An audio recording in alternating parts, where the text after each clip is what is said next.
तसं आता चॉईस फिलिंगचे बरेच व्हिडिओ तुम्ही पाहिलेले स्टेप बाय स्टेप. फक्त तुम्हाला एक माहिती द्यावी की चॉईस फिलिंग नेमक्या कशा कराव्या म्हणजे जेणेकरून आपल्या कॉलेजचे जे चांगलं कॉलेज मिळण्याचे चान्सेस आहेत ते वाढतील. काय होतं की या दरम्यान काही मेसेज असे आले की सर कॅटेगरीनुसार चॉईस लिस्ट देता का? सर स्कोअरनुसार चॉईस लिस्ट देता का? तर तुम्हाला 2 डेमो इथं मी दाखवतोय. काय करा की तुम्ही मला कमेंटमध्ये नंतर आन्सर करा की कुठलं योग्य होतं. म्हणजे डेमो 1 योग्य आहे का डेमो 2 योग्य आहे? तुम्ही कमेंट करून सांगा. कारण महाराष्ट्रामध्ये काय झालेलं आहे, काही जे काउन्सिलिंग सेंटरवाले आहे, तर ते सांगतायत विद्यार्थ्यांना की आम्ही तुम्हाला पर्सनलाइज चॉईसची लिस्ट देऊ. विनाकारण पैसे वसूल करण्याचे काम आहे. थोडं लक्ष द्या. म्हणजे तुम्हाला पण या गोष्टी लक्षात येऊन जातील. बघा आता सुरुवातीला हे जे आता समजा हा विद्यार्थी आहे, तर याला 576 स्कोअर आहे, असं आपण या ठिकाणी इमॅजिन करूया. आता यानं काय केलं की कॉलेजेस टाकताना मागच्या वर्षीचा कट ऑफ आहे, S-M-L cut off, category rank हे सगळे चेक केले. 24चा चेक केला, 23चा चेक केला किंवा मग एखाद्या काउन्सिलरकडून त्यानं तशी लिस्ट घेतली. त्याच्या कॅटेगरीनुसार किंवा स्कोअरनुसार ती लिस्ट बनवली. आता समजा याच्या लिस्टमध्ये वाशिमचं जे कॉलेज आहे, तर ते बसत होतं. त्यानंतर जी-एम-सी परभणी आहे, त्यानंतर रत्नागिरी आहे, यवतमाळ आहे, अकोला आहे, तर असे कॉलेज बसत होते.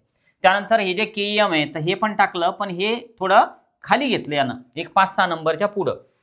आणि ही लिस्ट त्यानं टाकून दिली आणि चॉईस लॉक केले. म्हणजे तुम्ही सांगा काय होणार इथं? आता नंतर काय होणार तर इकडचा जो विद्यार्थी आहे म्हणजे ज्याला थोडा स्कोअर कमी आहे. आता यानं काय केलेलं की एक प्रॉपर जे कॉलेजची लिस्ट असते, कॉलेजच्या रँकिंगनुसार म्हणजे याच्या स्कोअरचा विचार यानं केलेला नाही. जे टॉपचं कॉलेज आहे तर ते नंबर 1ला घेतोय आणि बॉटमला जे सगळ्यात लो ग्रेडवालं कॉलेज आहे महाराष्ट्रामधलं ते ठेवतोय. मग यानं सुरुवात करतानाच के-ई-एम पासून सुरुवात केली. नंतर जे टाकलं, नंतर बी-जे टाकलं. असं यानं क्रम ठेवला. थोडाफार 1-2 मागं पुढं केला यानं काही हरकत नाही केली. काहीच नाही प्रॉब्लेम त्याला. बरं आता काय होईल बघा. चॉईस लॉक केल्या आणि आता सी सेल यांना अलॉटमेंट करणार आहे. आता सी सेल कोणाची अलॉटमेंट लवकर म्हणजे कोणाची चॉईस लिस्ट लवकर चेक करेल, तर ज्याचा स्कोअर जास्त आहे, तर त्याला सुरुवातीला सी सेल अगोदर चेक करेल, अगोदर अलॉटमेंट देणार आहे. आता याचा स्कोअर जास्त आहे. मग आता सी सेलनं समजा याचे कॉलेज चेक करायला सुरुवात केली. आता पहिलं कॉलेज टाकलेलं आहे वाशिमचं.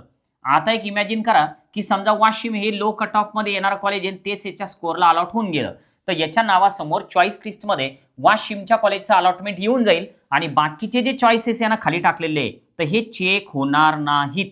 सी सेलला चेकच नाही करणार. कारण तुम्ही पहिलंच कॉलेज असं टाकलेलं आहे की जे लोअर कट ऑफवालं आहे आणि तुमचा स्कोअर पण चांगला आहे, ते कॉलेज तुम्हाला मिळून गेलं. तुमचा विषय संपला. तुम्ही बाजूला सरका. 557 वाल्याचा नंबर आला. आता याचे चॉईसेस सी सेलनं चेक करायला सुरुवात केली. समजा के-ई-एम नाही बसलं याला कट ऑफमध्ये, नाही टाकणार, सी सेल अलॉट नाही करणार. नंतर जे पण नाही मिळालं समजा नाही अलॉट करणार. पण जर समजा जी-एम-सी नागपूरमध्ये जर का या विद्यार्थ्याचा कट ऑफ जर बसला, तर याला हे कॉलेज अलॉट होईल जी-एम-सी नागपूरवालं. आता तुम्ही सांगा 576 वाल्याला चांगलं कॉलेज मिळालं का 557 वाल्याला चांगलं कॉलेज मिळालं? याचे पण खालचे चॉईसेस आता सी सेल चेक नाही करणार. कारण एकदा तुमचं वरचं कॉलेज अलॉट झालं की नंतर मग खालचे चॉईसेस चेक होत नसतात. मग आता ज्या तुम्ही WhatsApp मेसेज करताय किंवा कमेंट करताय की सर कॅटेगरीनुसार लिस्ट पाहिजे, सर स्कोअरनुसार पाहिजे, तर हे थोडं हा जो डेटा आहे तर हा तुम्ही ॲनालाइज करू शकता. म्हणजे थोडक्यात तुम्ही सुरुवातीला जे कॉलेज घेता वरती, तर ते अलॉट झाल्याच्या नंतर सी सेल तुमचे खालचे चॉईसेस चेकच नाही करत. त्यामुळं तुमचे मार्क समजा किती आहे तर ते मॅटर नाही करत. तुम्ही कॉलेज टाकताना कॉलेजच्या रँकिंगचा विचार करा. तुमच्या स्कोअरचा किंवा तुमच्या कॅटेगरीचा विचार नका करू. मग आम्ही तुमच्या कॅटेगरीनुसार बनवून देऊ, तुमच्या स्कोअरनुसार बनवून देऊ. कशाला करता विनाकारणच्या भानगडी? हे बघा हे तुम्ही तुमच्या रँकिंगनुसार कॉलेज कोणते टाका, कॉलेजच्या रँकिंगनुसार टाका. काय विकत घ्यायचं का आम्ही चॉईस फिलिंगची लिस्ट? कॉलेजच्या रँकिंग बघा महाराष्ट्रातल्या आणि ते चॉईस फिलिंगमध्ये टाकून द्या. मग काउन्सिलिंगचा हे फायदा वगैरे काय? काउन्सिलिंगचा काय फायदा असतो? ही रँकिंगची लिस्ट तर तुम्हाला Googleवर पण मिळून जाते. काउन्सिलिंगचा काय फायदा आहे? तर तुम्हाला प्रॉपर गाईडन्स मिळतं शेवटपर्यंत. रूल्सची माहिती होते, कुठं तुम्ही अडकणार नाही. जर समजा आता समजा या विद्यार्थ्याला जी-एम-सी नागपूर मिळालं, कसं जॉईन करायचं? तर त्याला कोणते बॉन्ड लागतात, कोणत्या ठिकाणी ॲफिडेव्हिट बनवावं लागतं, त्यानंतर तिथे जाऊन जॉईन कसं करावं लागतं, तर ही माहिती काउन्सिलर तुम्हाला देतात. पण हे असं की कॅटेगरीनुसार चॉईस लिस्ट बनवतो, स्कोअरनुसार चॉईस लिस्ट बनवून देतो. नका, तुम्ही भानगडीत पडू नका या. नवीन असाल तर सबस्क्राईब करायला विसरू नका. आणि तुमचं मत काय? डेमो 1 आणि डेमो 2 काय वाटतं तुम्हाला? नक्की कमेंट करा. थांबूया. Okay, bye.